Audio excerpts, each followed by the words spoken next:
KU artimiau už auditorijos ribų. Šiandien mūsų pokalbėje garbus svečias. Tai 43 dėstytojavimo metus skaičiuojantis, habilituoto daktaro laipsnį turintis Vytautas Paulauskas. Per tiek metų spėjo Klaipėdos universiteto laivybos katedros vedėjų pabuvoti, laivo vyriausio kapitono kepurę pasimatuoti, pabūti Lietuvos Respublikos susisiekimo ministerijos vandens transporto departamento direktoriumi ir dar Lietuvą atstovauti ES mokslinių tyrimų ir technologijų vystymo logistiniais klausimais. Jei maža to, virš 200 mokslinių straipsnių, 6 išradimai ir dar keliasdešimt jo išleistų knygų. Šis žmogus lobis, mūsų Klaipėdos universiteto dėstytojas, tolimojo plaukimo kapitonas Vytautas Paulauskas šiandien mums papasakos apie jūros platybes ir jos trauką. Gerbiamas profesoriau, iš jūsų interviu sužinojau, kad jaunystėje darbavotės kino mechaniku ir net pažymėjimą turite. Be abejo. Kaip sugalvojot kino juostą nuplauti sūriu jūros vandeniu? Besimokydamas mokykloje, iš neturėjimo ką veikti, sugalvojau, kad man reikia kažko užsiimti. Ir aš įsilaikiau kino mechaniko tas vadinamus egzaminus, gavau kino mechaniko pažymėjimą, o su juo jau reikėjo kažką daryti, nuėjau į kino direkciją. Ten žmonių matyti tuo metu trūko. Jie mane priėmė labai prastai, be jokių didelių formalumų, nes aš nei pasų dar neturėjau, man buvo 15 metų viso labo. Ir iš karto mane įsiuntė dirbti į kaimus. Tai tuose kaimuose aš pradirbau. Tai buvo vasaros laikotarpis, o po to prasidėjo mokykla, 10 klasė, aš jau turėjau eiti į mokyklą, pradžioj dirbau taip, bet paskui žiūriu, kad man sudėtinga vakare kažkur tai už 20-30 km rodyti tos kinus. Jūs dviračiu ar autobusu važinėdavot? Ne, dažniausiai autobusu. Ten buvo autobusai, o paskui grįžti vidury nakties arba permėgi ten kur nors, grįžti rytą į mokyklą. Ir aš tada pasižiūrėjau, kad sakau, nereikia kažką ieškoti kito. Turiu omeny, kad vietoj Kėdainiuose įsitaisyti. Pasakiau direktoriui, neišeina man taip gerai, man reiktų čia kažkur tai, jeigu turit vietą, sako, yra Nevėžio kino teatras. Ten kaip tik miesto centre. Ten aš padirbau keletą mėnesių, bet ten būdavo kaip. Buvo patogu to, kad viskas vietoj. Tai yra mokykla iš ryto, nuo 3 kažkur prasidėdavo kino seansai. Jūs kino mechanikas, tai tas žmogus, kuris kiną leidžia. Jo, ten nuo 3 kažkur prasidėdavo ir tie seansai vykdavo iki 11 panašiai vakaro. Aš tarp seansų pasidarydavau pamokas ir paskui atsirado viena dar geresnė galimybė. Aš pasižiūrėjau, ten netoli Kėdainių chemijos kombinatas yra ir ten kino taškas buvo. Iš to kino taško tas kino mechanikas turėjo išeiti į armiją ir ten atsirado laisva vieta. O tada aš direktoriui sakau, ar galiu aš ten? Nes ten tik tai 3 kartus per savaitę ir vienas seansas, tai yra vakare. Geresnių sąlygų nesugalvosi. Tada aš jau be jokių problemų ten ir atidirbau iki pat, kol baigiau mokyklą. Ir kaip tada sugalvojote kiną iškeisti į jūrą? Ko gero, daug kas tuo metu galvoja apie kažkokias tai tokias egzotiškesnės specialybės. Viena iš tokių, kuri man ir patiko, kad pasižiūrėti, kaip tai atrodo. Visų pirma, aš man atrodo 11, tai yra 10 klasėje būdamas. Atvažiavau į Klaipėdą, čia turėjau draugų ir su tais draugais mes čia apėjom labai daug kur pasižiūrėjom. Po to pirmas mano plaukimas buvo netgi nuo dabartinio jūrų muziejaus iki buvusio Baltijos žvejų kolūkio. Ten iš jūros atplaukė didelis laiviukas žvejbinis, tas vidutinis žvejbinis botas. Pasiprašėm, ar leido.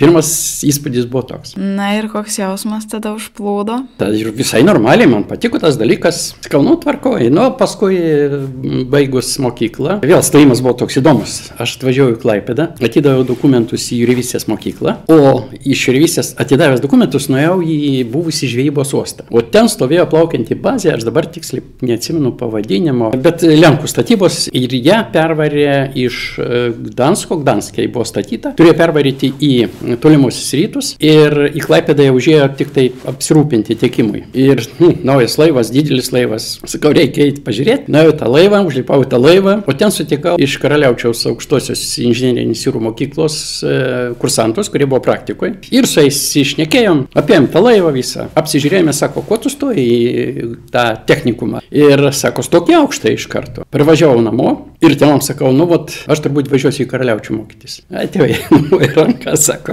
tu vis tiek mūsų neklausai, kad jau nutarėjai stoti šitą kryptį. daryk kaip geriau. O ką jūsų tėvai norėjo, kad jūs studijuotumėt? Nu, visi kaimo žmonės norėjo, kad būtų agronomas, ten ar dar kas nors jo. Ir aš atvažiuoju į Klaipėdą po poros dienų turbūt. Nu, sakau, man reikia pasimti dokumentus, nes dokumentai tai atiduoti. O man sako, ne. Sako, tu laikysi egzaminus, jeigu neišlaikysi, tada gausi. Tai ką, daryt viską, kad neišlaikytumėt? Jų tokia buvo pozicija. Nu, nieko, po valandos su dokumentais aš jau buvau oro uoste. Nedidelis vietinis oro uostas, iš ten tada skrydo lėktuvai iš Klaipėdos į Karaliaučių. Lėktuvas buvo ant 2. Ten per vieną dieną susitvarkiau. Tik vėl tas susitvarkymas toks buvo įdomus to, kad pas mane dokumentai tai visi buvo lietuviški. O ten man reikėjo viską padaryti rusiškai, tai yra vertimus padaryti. Ten iš karto pasakė, kad yra toks yra notaras, tai yra notarinė kontora. Sako, eik ten ir ten tvarkykis. Ateinu ten, to vertėjo nėra vietoj, bet sako, yra ta moterėlė, kuri verčia iš lietuvių į rusų kalbą dokumentus ir ji gyvena ten Leonovo gatvėje, kaip dabar atsimenu, pasakė namo numerį, nu ką atkeliauju šitą vietą, surandu numerį iki ir po, bet šito nėra. Paskui klausiu, niekas negali atsakyti. Galiausiai aš jį radau, jis už kokių 200 metrų nuo gatvės. Tas toks namukas, nu tai su ta vertėja. Sėdom, abu labai greitai išvertėm tos dokumentus ir aš spėjau dar atvažiuoti iki mokyklos, iki darbo dienos pabaigos, atidaviau tos dokumentus. O paskui ką, stojamieji egzaminai ir mokymasis. Na ir kaip jums ten sekėsi? Tai yra daugiau ar mažiau aš buvau jau nusiteikęs, kad būtent mokytis reikės tokia tvarka, todėl kad ten buvo sukarinta mokykla, nes tuo metu jos buvo sukarintos visos, ypatingai aukštosios inžinerinės jūrų mokyklos. Nepriklausom ar tai Peterburgas, ar tai Murmanskas, ar tai Karaliaučius, nes tuo metu jų buvo 5 ar 6. Nu, buvusiai Tarybų sąjungoje. Pradžia buvo sunki, ta rusų kalba nebuvo tokia jau puikiai. Pradžioje man buvo tikrai nelengva, todėl kad per paskaitas, ko gero vos ne pusę žodžio aš net nesupratau. Kas jūs įkvėpė nepasiduoti? Sunku juk išvažiavęs toliau nuo namų, vienas dideliame mieste ir dar sunku suprasti kalbą. Kas buvo tas jūsų varikliukas? Reikia. Jūs tiesiog galvojat, kad reikia ir tiesiog ėjote tikslo link? Aš mokiausi ypatingai, pirmieji tie mėnesiai labai daug. Bet po 2 mėnesių aš jau puikiai kalbėjau, praktiškai viską supratau. Ir pirmą sesiją aš įsilaikiau, ko gero, geriausiai grupėje. Jums padėjo didelis noras ir nepažabojamas žingeidumas? Ne. Tiesiog žinojimas, kad reikia? Jo, jeigu aš atėjau mokytis, tai man reikia, ne kažkam kitam, juk dėl savęs tu darai. Ir po 6 metų mokymosi jūs baigėte savo studijas ir vėl pradėjote studijuoti. Stojau, bet kitur jau. Baigiau aš studijas, atvykau į Klaipėdą dirbti, o man pasiūlė likti Karaliaučiuje. Tai yra pasiūlė, turiu omeny mokykloje. Sakau, ne. Aš pirmą turiu praktiškai padirbėti gerai, paskui galiu galvoti apie tai. Antra vertus, aš atvažiavau iš Lietuvos, aš į Lietuvą ir turiu grįžti. Ir jūs kelintų kapitono padėjėjų pradėjote dirbti Klaipėdoje? Pradžioj 4 kapitono padėjėjų, viso labo 1 mėnesį prabuvau, po to staiga prireikė 3 šturmano, 3 kapitono padėjėjo į išplaukiantį laivą, ten buvo tanklaiviukas toks Alytus, pamatė jauną žmogų, pirmyn. Ir aš atėjau, pakeičiau ten buvusiai 3 kapitono padėjėją porą dienų ar 3 dienas iki išplaukimo ir išplaukiau 3 kapitono padėjėjų, po to 2 vyr padėjėjas ir toliau.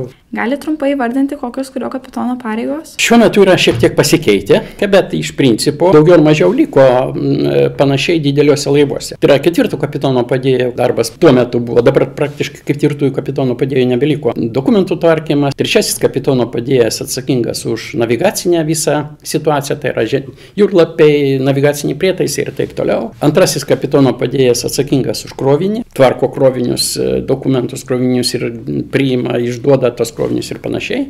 Ir padėjėjas atsako praktiškai daugiau ar mažiau už viską, plus jam priklauso laivo ūkis. Na, o kapitonas kartais juokauja, sako, aptingęs vyr kapitono padėjėjas, bet praktiškai ant jo galvos yra viskas. Ir jis atsako už viską. Ir jūs dirbdamas kapitono padėjėjų vėl įstojote mokytis? Jo, aš įstojau mokytis greitai. Aš įstojau mokytis iš karto po 1 reiso. Tas buvo kažkur turbūt koks lapkričio mėnuo, nes vis tiek negalvojau likti toj pačioj situacijoje, kad tik tai dirbti ir daugiau nieko. Ir aš pasižiūrėjau, buvo priėmimas į Sankt Peterburgo Makarovo aukštą inžinerinį jūrų mokyklą į aspirantūrą. Tai čia dabartinė doktorantūra. Ir aš ramiai pasitvarkiau ten tos dokumentus, kuriuos reikėjo. Gavau iškvietimą ir kažkur tai gruodžio mėnesį, gruodžio pradžiai. Kaip tik tai aš turėjau atostogas tuomet, nes po 1 reiso, ten, kadangi laivas nuėjo remontą, man liko laisvo laiko, tuo pačiu aš nuvažiavau į Sankt Peterburgą, išsilaikiau stojamosius egzaminus, ten buvo 4, man atrodo, stojamieji egzaminai. Į neakivaizdinį skyrių tiesa aš stojau, nes aš nuo darbo negalėjau atsilikti. Reikia susidėlioti savo dienotvarkę gerai. Va čia yra pagrindas. Ir žinoma, čia reikia ir užsispyrimo šiek tiek. Man patiko, aš dabar neatsimenu, kažkuris iš vakarų rašytojų. Aš tam mačiau filme, kai jis sakė savo sūnui. Sako, kokia bebūtų diena, lietus ar saulė, pavargęs, tu ar nepavargęs, tu kiekvieną dieną turi rašyti. Tad šitą mintis man irgi šiek tiek prasiskverbė, kad realiai visada norint, to laiko gali rasti. Mano ir disertacijos tema buvo tiesiogiai susijusi su mano profesija. Tai yra ne kažkur iš šona eksperimentinė medžiaga, aš turėjau savo rankose. Tai yra laivas. Aš gyniausi antras iš visų tų 25. Tai yra, bet aš gyniausi po 4 metų. Tiesa, man šiek tiek atidėjo gynimą, nes kada buvo paskirtas, tiksliau norėjo paskirti pirmą gynimą, aš buvau jūroje. Ir ten taryba, klausykit, sako, nerizikuokim, tai mes paskirsim jam gynimo datą, o jis bus jūroje, ką mes darysim. Ir aš apsigyniau, ir po to dar aš 3 metus kažkur plaukėjau. Išplaukdavote mėnesį ar net pusę metų, pasakokite, koks tas gyvenimas jūroje. Vienas skirtumas, jokių buitinių rūpesčių. Viskas yra. Tau belieka dirbti ir ilsėtis. Nu, jeigu dar kažko užsiimi, dar, sakysim, ten mokslo ar dar kažko. Tai yra gyvenimas atskirais etapais. Tas gyvenimas sunkus, nes, pavyzdžiui, buvo momentas, kada aš dar buvau antrojo kapitono padėjėju. Iki manęs laivuose būdavo kroviniai padėjėjai. Kada aš tapau antrojo kapitono padėjėju, jos nuėmė ir visas krūvis teko antrajam kapitono padėjėjui, o kraudavomės tai mes jūroje. Iš žvejybinių laivų mes kraudavomės šaldytą žuvį, žuvies miltus ir panašiai. Ten buvo kai kurie reisai, kur buvo gana daug laivų, po nedaug iš jų kraudavom, todėl kad eilės susidarė ir panašiai. Ir ten būdavo taip, 4 valandas kažkur laivas stovi prie borto, iš jo perkrauno kiek ten, 400 tonų panašiai. Ir viskas, ir jis turi atsišvartuoti, bet antrasis kapitono padėjėjas privalo tiksliai parodyti, kur jo krovinį reikia padėti. Toliau, sutvarkyti visus dokumentus, plus budėjimai. Antro kapitono padėjo budėjimo laikas nuo 0 iki 4 valandų ir nuo 12 iki 16. Nori, nenori, tu turi tą dalyką daryti. Mes per porą savaičių ten apie 8000 tonų pasikraudavom. Ir per tą laiką praktiškai aš nemiegodavau beveik. Nusirengti, nesirengdavau praktiškai. Turėjau fotelį tokį didelį kajutę. Į tą fotelį įkrentu 15-20 minučių. Pamiegu ir vėl pirmyn. Kartą per dieną randi laiko į dušą įlysti. Žinoma, tai sunkus momentas toks. Kas sudėtingiausia, kad dar naktinis tas ypatingai budėjimas. 2 laivai prie bortų. Vienas dar stovi ant bakštovo to vadinamo, tai yra, jam duodavom ten kurą, tiekdavom ir panašiai, nes mes ir laivams ir šitą. Ir eini per žvejybos rajoną. Iškia, tokiu atveju tu negali per daug kažkur tai nukrypti. Tai yra jūrininkų tiltelėje nėra. Vienas šturmanas, nes krovos metu visi užimti. Tu negali nei užsnūsti. Tuo metu aš kartais surkydavau. Kadangi aš nerūkantis, aš imdavau porą cigarečių vieną po kitos. Man užtekdavo tos energijos 4 valandom. Po to aš turėdavau bent kokių 15-20 minučių po budėjimo numigti. Ir vėl pirmin. O vėliau plaukėte kaip viso laivo kapitonas. Kokie tada įspūdžiai buvo? Koks tada vėjas plaukus kedeno? Tas pats praktiškai. Tik tai tiek, kad tu pats nebūdi, bet praktiškai turiu omeny. Tau nėra to budėjimo, bet tu visą laiką esi užvestas. Daugiau darbų, kai esate laivo kapitonas? Atrodytų, kad ne. Kad tų darbų mažiau, todėl kad budėjimo nėra. Bet įplaukiant į uostus, plaukiant sudėtingose sąlygose ir panašiai, tu vis tiek tiltelį. Visos problemos, kurios atsiranda laive, jeigu jos daina iki tavęs, tu turi spręsti jas. Suprantate, ta sistema, rajimas nuo žemiausių pareigų iki aukščiausių yra labai geras dalykas. Aš žiūriu, lyginu paprastai su to, kas dedasi kranto kompanijose įvairiuose, ar ne? Ten ypatingai dabar dažnai paskiria, ten, sakysime, vadovų žmogų, kuris niekada nėra praėjęs tos visos grandinėlės. Aš jam ir nepavydžiu iš vienos pusės. Jis detalių nepagauna. Vat kur yra bėda. Kada tu praėjęs esi nuo žemiausios grandies iki aukščiausios, tu žinai visą tą virtuvę iki smulkmenų. Tada labai lengva yra orientuotis, ieškoti tų tokių optimalių sprendimų. Va čia ir yra tas, ko gero, skirtumas. Iš kitos pusės galbūt yra ir pliusų čia, kad yra vis tik tai gabių labai žmonių, kurie greitai susigaudo, bet va ta atrankos sistema, kuri buvo ypatingai laivinė, ten niekas kapitono nepaskirs, nepabuvojus 3, 2, virpadė ir panašiai. Ta sistema ir jį pasiteisina vis daugelį atvejų. Kokį ekstremaliausią nuotykį esate patyręs darbuojantis laive? Kartais pasitaiko visą reisą praplaukia ir nieko ypatingo neatsitinka. Ir viskas labai gražu, labai gerai ir panašiai, bet būna situacijos ir sudėtingos kartais. Dėl įvairių priežasčių. Tiesa, to neteko padaryti, bet aš buvau pasiruošęs padėti gydytojui daryti operacija. Mūsų laive buvo ligoninė, tuo metu aš buvau vyr kapitono padėjėjas. Prie Antarktidos, ten vienam iš, man atrodo, Estijos laivų, atsitiko viena didelė problema su viena moterim. Ją reikėjo skubiai operuoti. Mes plaukiam vieni prieš kitus, tai yra, kad pasitikti, kad greičiau susitikti ir pasimti tą žmogų, reikėjo paruošti viską operacijai. Morališkai aš buvau nusteikęs. Asistoti gydytojai. Žinoma, ne pats ten pjaustyti ar dar kažką. Bet dėja, gavosi taip, kad kol susitikom ir tas žmogus mirė. Kartais ir tokios situacijos pasitaiko. Stichinės, ko gero, tai čia įprastas dalykas. Tai yra uraganai. Dalykas, uraganai, audros. Jo, tai yra normalus dalykas. Pirmas uraganas, su kuriuo aš esu susidūręs, jeigu taip galima pasakyti, dar praktikos metu, būnant jūrininku. Praktiką aš atlikau tada kaip tik tai Klaipėdos, tam vadinamam okeaniniam žvejybos laivynė, vidutiniam žvejybiniam tralerėje. Panašus kaip stovi prie jūrų muziejaus Dubingiai. Mes tada žvejojom prie Kanados. Ta 4,5 ar 5 mėnesius mes ten ešerį žvejojom. Ten situacija gavosi tokia, kad atėjo tropinis ciklonas, tai yra uraganas. Jeigu neklystu, pavadinimas dar tuo metu buvo Andai ar kažkas panašaus. Jis labai greitai praėjo sąlyginai, kažkur tai 3-4 valandas tas pats toks veikimas. Žinoma, tuo metu jau viskas sutvirtinom, sudėjom, ką galima sudėti, nes informaciją apie jo, kaip sakant, ateimą mes turėjom. Aš kaip tik tai budėjau kaip vairininkas, baigėsi mano budėjimas ir aš iš vairinės nenuėjau į kajutę. Mūsų ten kajutės priekį, kaip ir Dubingės, jeigu pažiūrėsite, denė yra ten nusileidimas į, ten padaryti tos dabar ekspozicijos, bet ten buvo vienoje vietoje triumai, o toliau pačiam priekyje kajutės. O kadangi mes buvom gavę paštą prieš tai, atveždavo kiti laivai. Tai yra laikraščius, laiškus.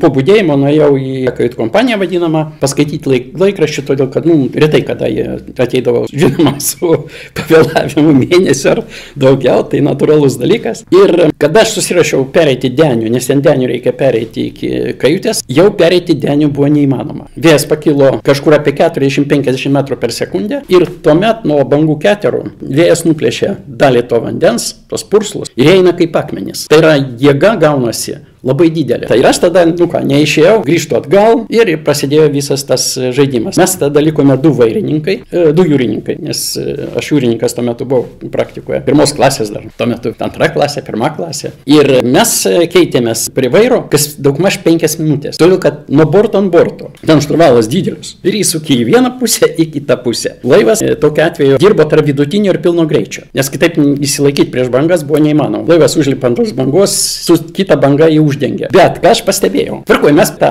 kaip sakant, uraganą mes pergyvenom. Tarp mūsų šalia buvusių laivų iš vieno laivo buvo nuplovę žmogų. Jis pagavo po 3 ar 4 dienų, jis pateko į tralą. Kadangi mes dugniniais tralais dirbom. Bet aš ką pastebėjau po šito uragano, ant kiek pasikeičia liaudis. Žmonės pasidarė kažkokie apatiški. Man kaip jaunam, aš greitai adaptavausi prie tos situacijos. Nes aš stebėjau kitus ir mačiau jų pasikeitimus. Man tada buvo kiek? 19 metų turbūt. Išleidžiam už borto tralą. Tralas kažkur užsikabino. Negalvoja, nieko įsitraukė peilį, babak per tą tinklą. Ir tas tęsiasi, ko gero, gerą pusdienį. Paskui vėl visi atsigavo, visi sugrįžo į savo rėmus, kaip sakant. Tai ta situacija iš tikrųjų tokia, kuri, nedažnai pasitaiko, bet kas mane labiausiai paveikia, tas žmonių pasikeitimas. Toks jis trumpalaikis, bet poveikiai, jie daro įtaką žmonių psichologijai, nekalbant jau apie savijautą ir panašiai. Tai vienas iš tokių, ko gero, įdomesnių dalykų, kuriuos man teko matyti. Kas yra labai svarbu tokiuose situacijose ir tokiais atvejais. Tai yra gerai žinoti savo galimybės, savo ribas, o jos yra nežinomos. O koks jūsų mylimiausias prisiminimas? Kaip pagalvojat, tai buvo nuostabus laikas. Man dar vis skamba prancūziškos dainos, kada pirmam reisė, jau šturmanu dirbant, užėjome į Bresto uostą, Prancūzijai, Britanijos pusiasalį. Ir einant šalia ten tie barai, ta muzika prancūziška, man kažkaip jinai iki šiol skamba. Aš kada išgirstu prancūziškas dainas, man vis situacija prisimena. Grįžta, ar ne? O taip, kągi, su laivais nesiskiriu iki šiol. Kiekvienais metais, bet kuriuo atveju, pabuvoju, žinoma, jau ne pareigose, o kaip keleivis, kaip turistas. Plaukėt kruiziniais laivais? Jo. Na ir kokie jausmai jau nebe kapitono, o turisto plaukus vėja plaiksto? Kada tu esi turistas, keleivis, tu vis tiek matai patį procesą. Darbinė liga? Jo, tas yra, nuo to nepabėgsi. Bet tuo pat metu man labiausiai patinka būtent poilsis toks. Aš jį vadinu judantis viešbutis. Todėl, kad naktį tu plauki, dieną dažniausiai kažkur uoste, paskui vėl vakare išplauki, vėl naktis plaukime ir taip toliau. Ir mes su žmona paprastai 1 arba 2 kartus į metus tokias keliones turim. Kokią kryptį rekomenduotumėt? Labai įdomi yra kryptis Norvegijos fjordai ir panašiai. Man patiko nebloga kryptis, o tai pernai metais. Mes turėjome vieną tokį kruizą Persijos įlanką ir Indijos vandenynas. O antrą, aplink faktiškai Angliją, Šiaurės Atlantas ir vėl grįžom atgal į Olandiją. Man patiko šitos kelionės abi labai tokios puikios. Kuo? Pranat kaip yra, labai daug pamatai. Todėl, kad, pavyzdžiui, plaukiant aplink Angliją, mes turėjom būti 12 uostų, pabuvojame 11. Vieną uostą mes neįplaukėm dėl štormo. Na ir žinoma, tada dar vienas dalykas su laivo kapitonu, mes nemažai diskutavom. Aš pabandžiau išeinant iš savo tų mokslinių tyrimų parodyti ir kaip praktikas, ir kaip tyrėjas, kokios yra jo galimybės. Pirmiausia, aš primečiau visą tai, paskaičiau labai greitai ir jam parodžiau, tas akis tokius, sako, kaip, iš kur to? Taip viską. Sako, einam pažiūrėti, kaip pas mane čia viskas šitą yra išdėliota, nes projektuojant tos dalykus irgi deda šiek tiek. Sakau, tu toj vietoj, kadangi neįplaukė į uostą, žinoma, ten ne tai, kad ne vien kapitonas priima sprendimą, uostas priima sprendimą. Ar įleisti laivą ar neįleisti, priklausomai nuo oro sąlygų ir panašiai. Sako, aš sakau, jaučiu, bet sako, aš neturėjau niekada tikslių skaičiukų, kaip tai atrodo. Ir aš jam padaviau tos skaičiukus. Sakau, čia geras dalykas. Tai tas yra labai įdomu ir ten įvairių tų uostų daug, įvairių tokių gražios gamtos ir panašiai. Jūs tikrai gyvenote ir dar dabar gyvenate labai įdomų ir nuotykių kupiną gyvenimą. Bet kodėl anuomet nusprendėte grįžti į krantą iš jūros ir savo žinias perduoti studentams, o ne toliau nuotykiauti? Kada aš jau apsigyniau aš 79 metais, savo tą kandidatinę disertaciją, tuo metu vadinosi kandidatas, dabar daktaras. Aš dar pradirbau laivuose turbūt kokius 3 metus. Bet aš supratau vieną dalyką, kad jeigu jau aš nuėjau į tą mokslą, reikia tęsti. Antra vertus, vis tiek reikia kažkada tai keisti savo gyvenimo būdą, tai yra keisti darbą. Ir darbą reikia keisti kaip galima anksčiau. Kada tu keiti darbą, labai dažnai būna taip, kad tu esi, sakysime, jau tam darbe, atitinkamose pareigose ir taip toliau, tu ateini į kitą darbą, tu pradedi vos ne nuo nulio. Aš taip pat atėjau iš kapitono tiltelio, aš atėjau į universitetą, tada į Kauno Politechnikos institutą, Klaipėdos fakultetą čia. Pradžioj, nors aš jau buvau apsigynęs, atėjau į asistento pareigas. Ir vėl viskas iš pradžių. Tai vat. Bet žinoma, yra labai gerai, kada yra labai gera praktinė patirtis ir tas teorinis pasiruošimas labai greit augi. Kodėl pasirinkot būtent dėstytojauti? Aš tęsiau mokslus. Aš pradėjau tada ruošti sekančią disertaciją. Tuo metu vadinasi daktaro, po to Lietuvoje pervadino į habilituoto daktaro ir dabar ją panaikino. Kažkuriuose šalyse Lietuvoje nėra. Lietuvoje yra dabar 3 lygiai. Yra bakalauras, magistras ir daktaras. Anksčiau buvo 4. Tai yra bakalauras, magistras, daktaras, jeigu taip galima pasakyti, ir habilituotas daktaras. Ir jūs visus juos turit? Jo, aš pataikiau dar į tą laiką, kada tas dalykas veikia. Tas taip pat turėjo įtakos, todėl kad tuo atveju jau reikėjo man rimtai sėsti prie šito darbo. Bet aš nepalikau jūros. Aš plaukiodavau gana nemažai ir po to, kai aš atėjau į Kauno Politechnikos institutą dirbti.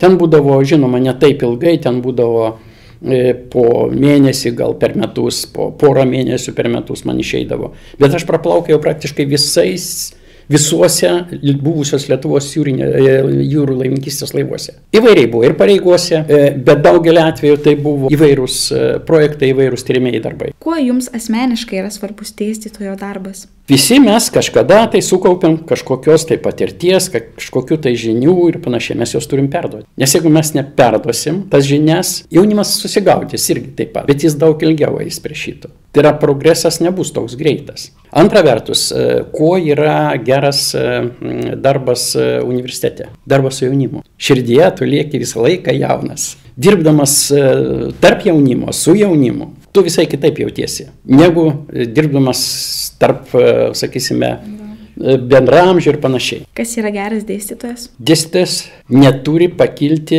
virš studentų. Į studentuose turi matyti kolegas, bendraminčius. Aš nežinau kaip studentai, bet aš suprantu taip, kad man nepatinka, pavyzdžiui, kai dėstytojas studentai sako, tu ten ir taip toliau. Neturi tai būti. Todėl, kad šiandien studentas, o rytoj gali būti tavo vadovas. Nereikia daug ieškoti pavyzdžių. pas mus dabar programos vadovė, buvo pas mane studentė, doktorantė, o dabar jinai vadovauja, o aš jau, kas yra labai svarbu, kad dėstytojas galėtų atsakyti arba kitaip tariant žinoti visas smulkmenas, tai ką jis dėsto. Kitaip tariant, žinoti savo dalyką, kaip liaudyje sakoma, iki panagio. Tokiu atveju dėstytojas tampa neįdomus, nes kur paprastai yra problemos smulkmenose. Taip, kad dėstytojas turėtų ir praktinę patirtį, bent jau minimalią. Tai yra ne vien tik tai, kad iš suolo į suolą, iš suolo į suolą ir už tribūną. Aš nekalbu čia apie tuos bendruosius dalykus, bet kas liečia specialybinius dalykus, va šitoj vietoje, mano supratimu, labai svarbu, kad dėstytojas turėtų praktinę patirtį. Ar jis įgyja dirbdamas, ar jis įgyja ar kokius tai kitus būdus, bet tai yra labai svarbu. Ir antras dalykas, pagrindė tai yra studentai, kokie jie yra, kokie jie ateina. Yra labai malonu, kada studentai ateina stiprus. Tada labai lengva dirbti, kada jie domisi, kada jiems yra įdomu. Labai džiaugiuosi, kad Klaipėdos universitete pakankamai daug dėstytojų praktikų. Taip, tokių ypatingai specialybinius dalykus, jo, tokie yra, ko gero, pagrindė.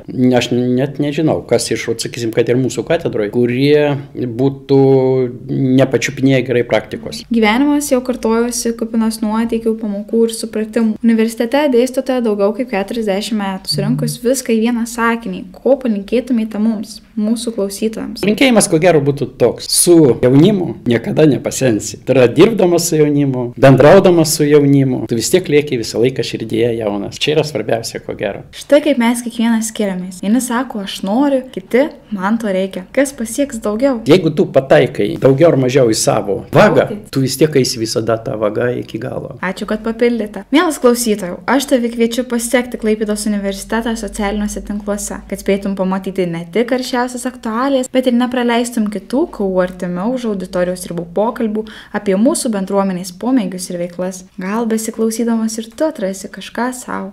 Lauksiu tavęs kitame pokalbyje. Iki.